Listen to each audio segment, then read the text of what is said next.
a legend in Pennsylvania. So my name is Ryan Allen Hancock, and I am the co-founder and the board chair of the Philadelphia Lawyers for Social Equity. Pulse basically deals with all things related to the collateral consequences of the criminal records that come from incarceration or arrest. And thanks to the Heinz Foundation, the leadership of Lieutenant Governor Petterman and Secretary Flood, Pulse is pleased to release our report on an objective assessment on sentencing with regard to Pennsylvania's life without parole rule for second-degree felony murder. This report is unique and important in several ways. First, it is one of the largest looks at all of the data with regard to everyone currently serving life without parole under the second-degree felony murder rule in Pennsylvania. And the data, once we reviewed it, makes clear that the second-degree felony murder rule does not keep the public more safe, and in fact, it sucks resources or drains resources that could be used to attack the roots of poverty and violence in Pennsylvania. And I believe, the Pulse believes, and I think the Lieutenant Governor Petterman shares with me, that any objective review of our data reveals that the Pennsylvania legislature must abolish the second-degree felony murder rule and replace it with a rule that balances justice, fairness, public safety, and the best use of our public resources. Now I'd like for Mr. Petterman to talk.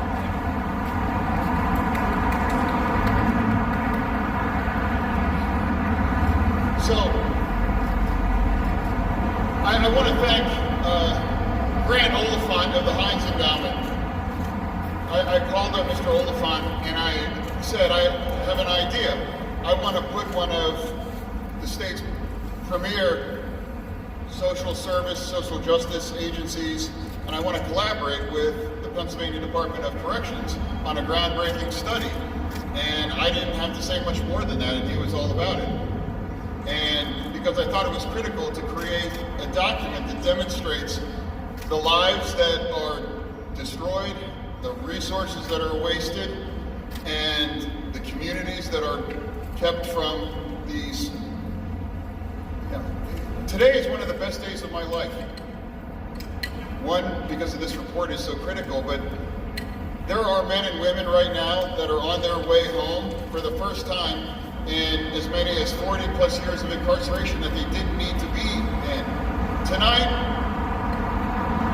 Lee Horton is going to be going grocery shopping with his wife that he hasn't seen in 27 years. And he's going to see a family that he has been apart from 27 years unnecessarily. And Lee and Dennis never should have been in prison, let alone for the length of time that they were. And this speaks to the crime and the tragedy of second-degree murder in Pennsylvania. Think of the punishment of a Lee and Dennis Horton compared to, say, the Tree of Life shooter. They're both going to be condemned to die in prison, one with good reason, but others, that's not justice. And that's what this report is hopefully going to begin a conversation. Attorney General Josh Shapiro and I joined together to call on the legislature to deliver this relief for Pennsylvanians, whether you're moved by the morality of it or you're moved by the savings that it would generate to send these people home that deserve to be. Justice is not, mercy. Mercy must be a partner to justice, and that's what this whole report is all about.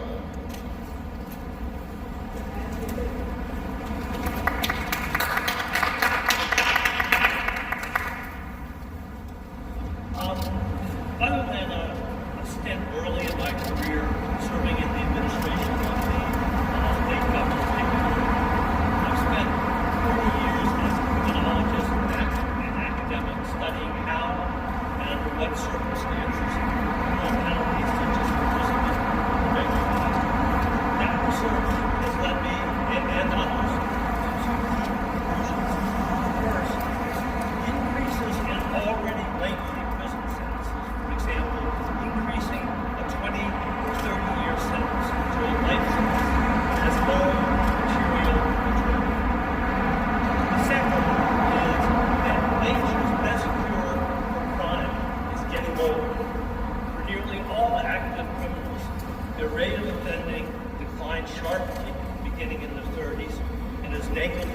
by the time they're 50. Stated differently, crime is a young person's game, which I add the detail that most of those people have had. On both counts, Pennsylvania's use of life imprisonment, and in particular the sentence of life without parole for second-degree murder, makes no sense from a perspective of protecting public safety. Specifically, it makes no sense for preventing crime through incapacitation, and the added severity of life without parole adds no meaningful deterrent. Lifers are only a small fraction of total prison admissions each year, 1%, for example, in 2008. But because they never leave prison except upon death, their numbers swell over time. In 1980, there were 848 lifers in Pennsylvania's prison. At the close of 2020, there were 5,383, a growth of 645%. Like the slow accumulation of ice on a glacier, pre-global warming, the growth of the prison population serving life sentences grows in a similar way, accumulating year after year. Accompanying the growth in the population of lifers, there's been a dramatic aging of the prison population. In 1980, 4.5% of prisoners were over 50. By 2019, that percentage had grown to 23.4%. Pennsylvania's overuse of life imprisonment is turning our state's prisons into old age homes. As I said, crime is a young man's game, so this makes no sense for crime prevention. Further, the aging of the prison population is being exacerbated by present efforts to reduce prison populations overall. Between 2019 and 2020, Pennsylvania's prison population declined by 6,382. That is about a 14% decline. Yet the decline in the number of lifers is minuscule, only 21. That's less than a 1% reduction. Presently, more than 1 in 8 persons in Pennsylvania's prisons are serving life sentences. It is imperative that our parole and sentencing statutes be reformed and target life sentences only to the most culpable and unprotected. Present practice is a massive waste of public resources and is a source of countless injustices.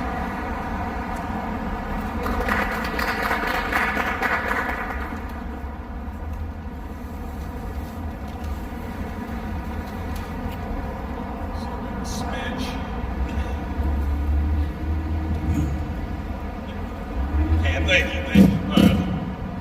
So good afternoon. My name is Brandon Flood. I serve as the Secretary of the Pennsylvania Board of Pardons. First and foremost, I want to thank the Philadelphia Lawyers for Social Equity and the Heinz Foundation, as well as the Lieutenant Governor, for commissioning this study.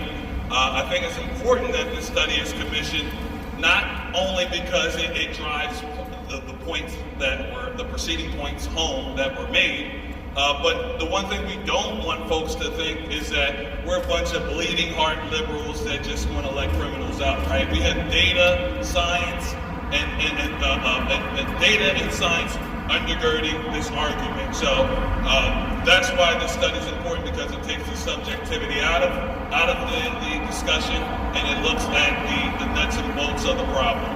So what I want to do is I want to talk a little bit about numbers. I want to add to what the preceding speaker spoke about. So when we think about this subject, there currently are 1,161 folks that are incarcerated in the Department of Corrections that are sentenced under that second-degree murder, that felony murder rule. Currently, there are only 54 applications that have been filed of that 1,061. 205, a total of 205 have submitted applications, but those applications have not yet been filed by our board. 8 of those applications had already come before our board and were denied, but they reserve the right to come back before our board through our reconsideration process. Then, looking a little further, since Governor Wolf's tenure, only 38 lifers have been recommended by our board to the governor. So, now that's from 2015 until present day. So why do I mention this? It's because you heard me talk about that universe of nearly 1,200 folks that fall into this category. 1,200 folks that pose minimal risk to public safety, that are exemplary inmates, and that are deserving of mercy and forgiveness, which is what our board is set up to do.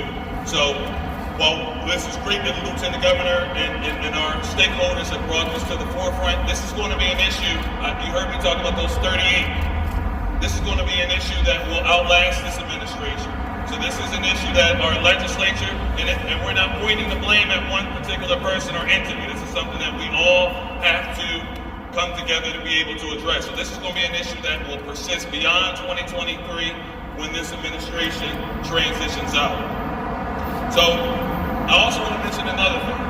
It was also mentioned, for those of you that had a chance to read the report, over 50% of that 1,161 population are from Philadelphia County.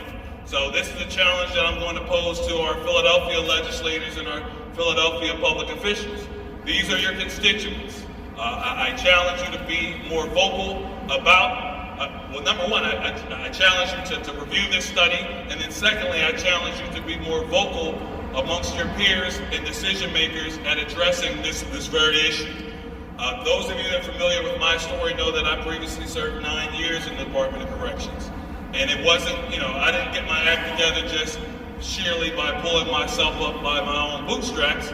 It was those sentenced to life without prison. It was those mentors, those older folks that gave me the guidance, that really helped me to find what my passion was and to learn what it is that I was good at. And, really helped me to orient myself in state government.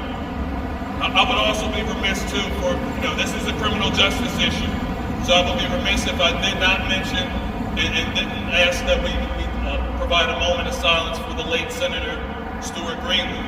I would surmise if he was still within the legislature, he would be right here with us because, as I said, this is a systemic issue. It's not an issue that will be able to be addressed by 2023.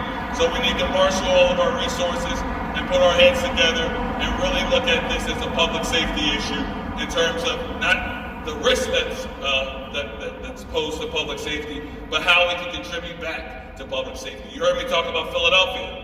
There's no secret that Philadelphia has had a gun violence issue for the last decade. Who better to mentor and guide those young men who are engaging in this activity than the very lifers that help to orient me in the right direction. So, we have tons of resources that are languishing behind the fence. This study shows that minimal risk to public safety, and if anything, there will be a net benefit to our Commonwealth.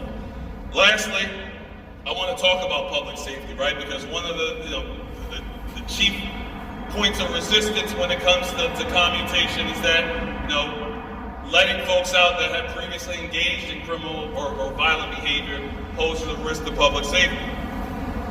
I want to be clear, even though that we're looking to release that valve, so to speak, this is still a system that will very much consider victim input and victim participation.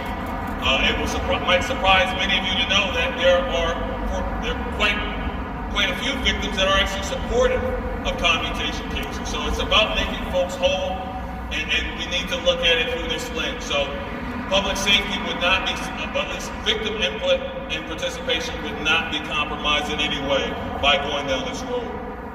And lastly, I want to talk about, we heard about, I believe half of those of that 1,161 are 50 years of age or older. The science shows that the older you are, particularly when you reach that 50-year milestone, the risk for recidivating decreases significantly. So, again, this study is meant to provide that empirical data to show that not only is this good for public safety, this is good for the pocketbook of the Commonwealth. We are in a huge budget deficit right now, and depending upon which numbers you use, this can save in between $100 million and $1 billion.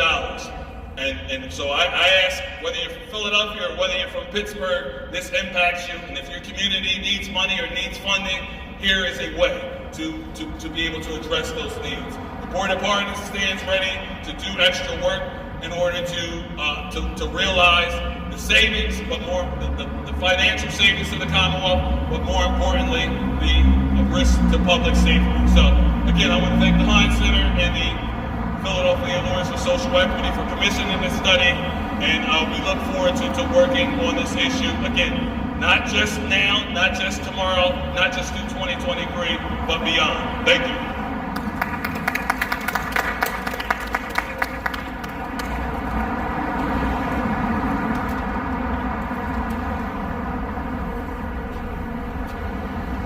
Hi, my name is Celeste Trusty. I'm Pennsylvania State Policy Director for family.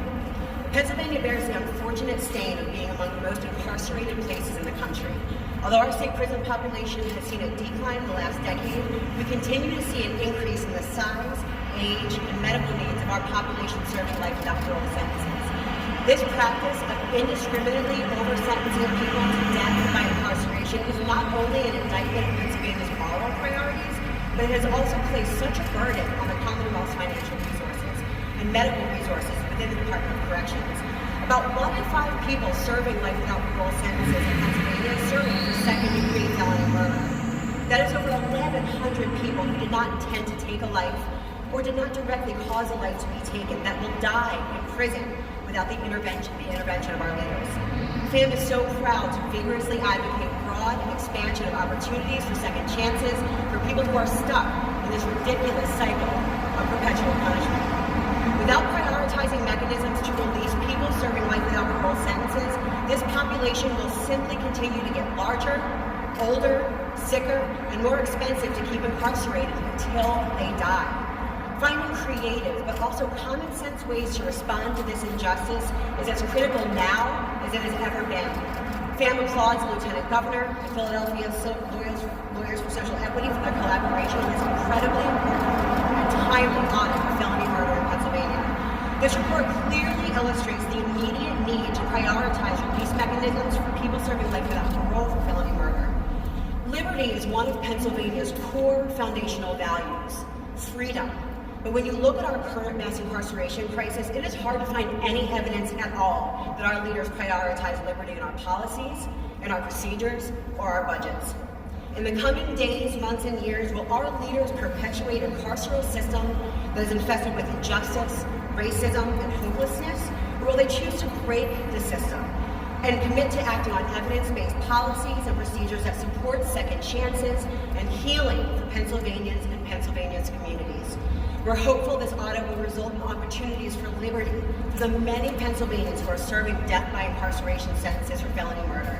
It is simply the right thing to do for Pennsylvania's residents, our families, and our communities. Thank you.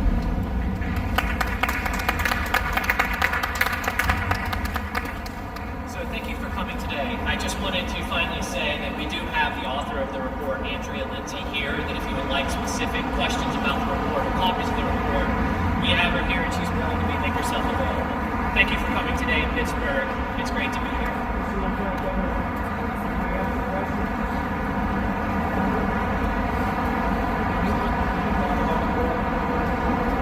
I'm sorry? Sure. Well, the board, as you know, unanimously recommended for his release. And as you know, it's ultimately, though, the governor's pen that sets an individual free. So the governor exercised his prerogative to carefully consider the case. And that's exactly what he did. And in careful deliberation, I've had conversations with the governor, he decided that his case would move to release along with the others today. It was 13 people, were released today. He included them. And if you add up the number of years that they did in prison in comparison to the actual underlying crimes and what they were convicted of, that's not justice. So, and then when you filter that through the lens of race in Pennsylvania, what is it, 84% in Philadelphia. 84% of life without parole cases in Pennsylvania from Philadelphia are black. 72% from Allegheny County are. So it's also around that. So the case you're referencing deserved to be out. The board felt that. It was a unanimous decision. The governor felt that way. And I'm happy that he's going to be going home to his family. And that even if you're not moved by, again, the morality of having these folks go back home, despite serving sentences that were in excess to what the crime was, from a financial burden, that's no longer on the state and taxpayers. Some question about his innocence or guilt? Certainly, there can always be. And then we heard extensive from victims, families too. As Secretary Flynn indicated, victims' rights and input is carefully considered along the entire process. So, with respects to, I forget how long he's been in prison. I think it's 47 years. 45. After 45 years, given the nature of what he was convicted of, I would say that's, especially given an exemplary prison record. So, good people can agree or disagree on whether or not he should be released, but I think mercy is I always want to err on the side of mercy. And when someone served 45 years of their lives, and I heard he was wheelchair bound when we interviewed us, so he's not a threat to public safety. And at that point, when does justice become vengeance?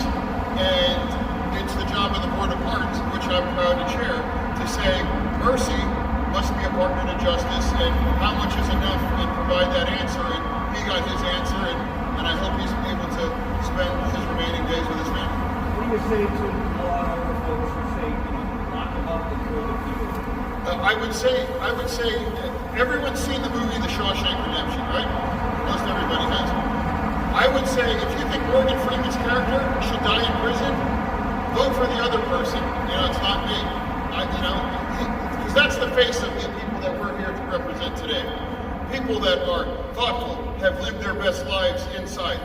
Many cases, in fact, exclusively in the second-degree murder case, they never even took a life. We have freed individuals who their crime was being an 18-year-old sitting in a getaway car, having no idea what was going on inside. We freed a man who did 51 years, and he never took a life. 51 years. That's not justice. The Tree of Life shooter, I hold him as an individual who I believe should die in prison, and if not more.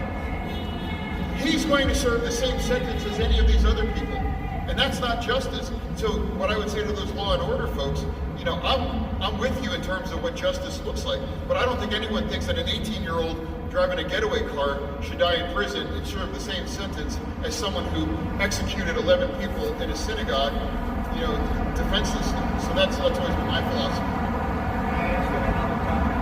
I would like to limit today's conversation to just the topic at hand, because this is a report that is, I think, groundbreaking in nature, and I want to drive home the importance and the emphasis of why Pennsylvania really would be wise to take this on.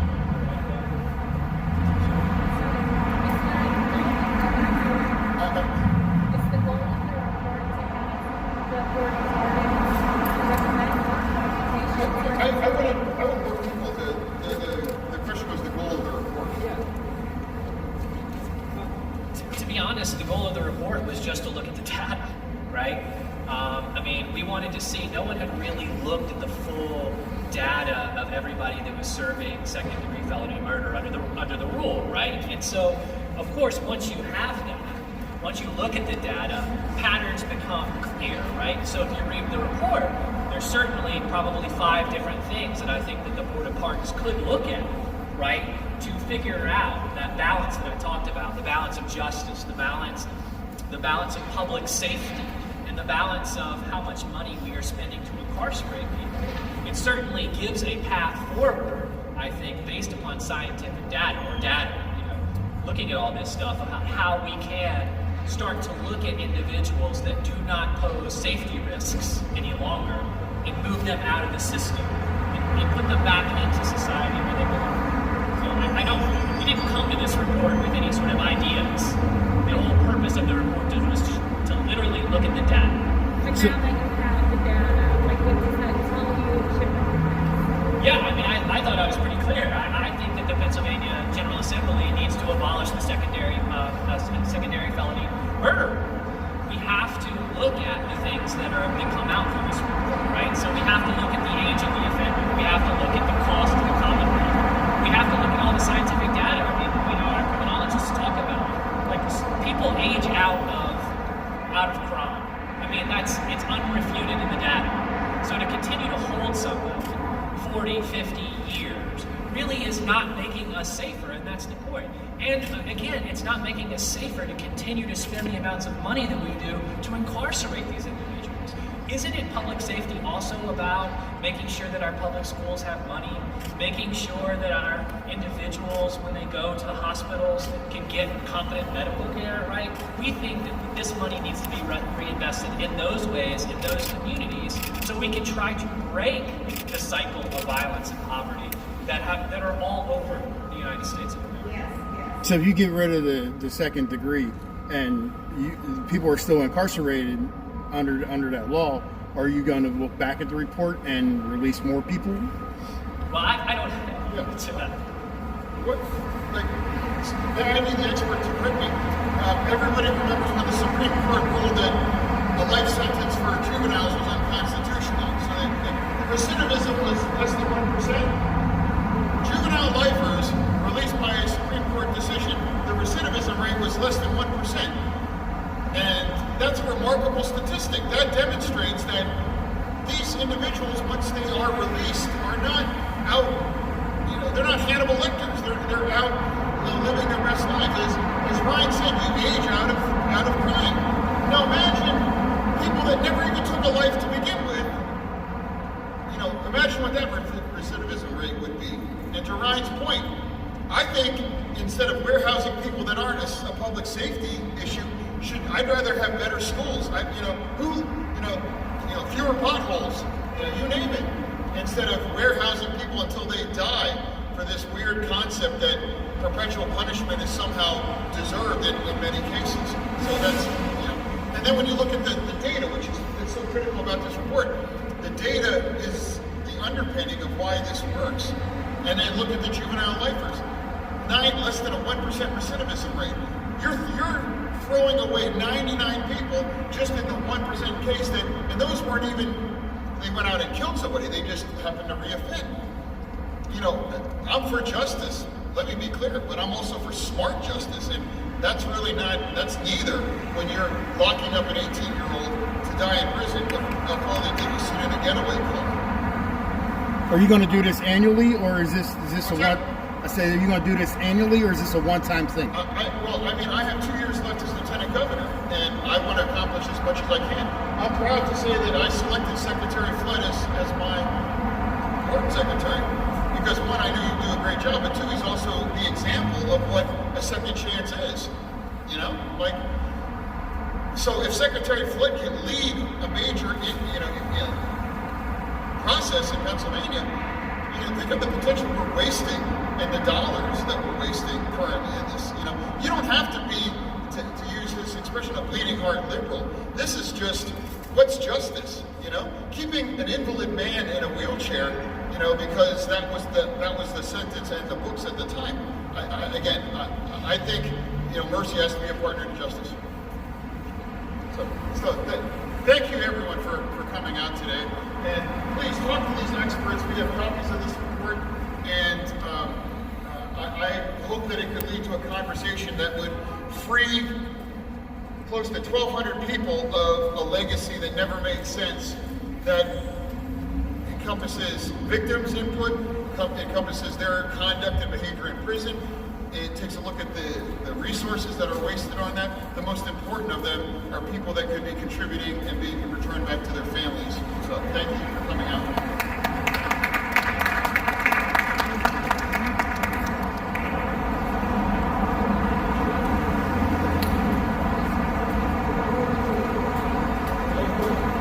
Thanks for watching the video. Make sure you hit the like button and subscribe to the channel so I can bring you more videos on subjects like this and many other topics. Please leave any comments in the comment section, any questions or comments, I will get back to them as soon as I possibly can. Thanks a lot for watching. Hope you have a great day, and I'll see you in the next video.